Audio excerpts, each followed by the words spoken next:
Тәхия һүҙе ғәрәп телендә сәләмләү тигәнде аңлата. Шулай итеп, тәхиятул мәсҗид, беҙҙеңсә мәсетте сәләмләү намаҙы, изге йорттоң хужаһына хөрмәт күрһәтеү ғәмәле булып һанала. Йөрәктәребеҙ ҙә ғибәҙәтхана йә башҡа ергә түгел, Раббыбыҙға, уның ризалығына яҡынайырға теләй бит. Мәсеткә инеү менән башҡарылған тәхият намаҙыбыҙ да Аллаһҡа күрһәткән һөйөүбеҙҙең сағылышы. Әбу Ҡатада радиаллаһу анһу еткергән хәдистә лә ошо турала мәсеткә инеү менән ултырғанға тиклем 2 рәкәғәт намаҙ уҡығыҙ тип әйтелә. Беҙ мәсеткә килгән ваҡытта әлбиттә тәһәрәтле булырға тейешбеҙ.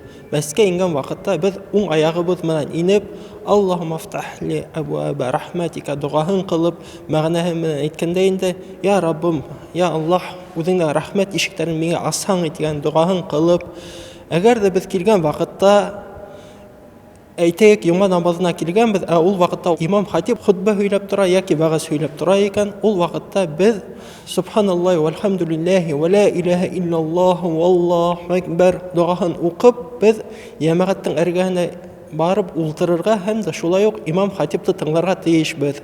Әгәр ҙә беҙ килдек икән ти мәсеткә, намаҙ ваҡыты юҡ икән ти, һәм икенсе йомош менән килгәнбеҙ икән, шул ваҡытта беҙгә 2 рәкәғәт торған мәсетте сәләмләү намаҙы сөннәт була инде. Ҡыҫҡа ғына намаҙҙы шуны уҡып алғандан һуң, үҙебеҙҙең йомошобоҙҙо йомошлағас, беҙ мәсеттән сыҡҡан ваҡытта инде ул аяҡ менән сығып китергә тейешбеҙ. Ғибәҙәтханаға инеү менән тәхият намаҙға 2-3 минутыңды бүлеү, әлбиттә, күркәм күренеш. Әгәр ҙә мосолман көн дауамында мәсеткә бер нисә тапҡыр инә икән, был намаҙҙы 1 мәртәбә уҡыуҙа итә. Маҡтаулы ғәмәл мөстәхәп һанала, йәғни сөннәттең ғайри муаҡҡадаһына яҡын ғибәҙәт.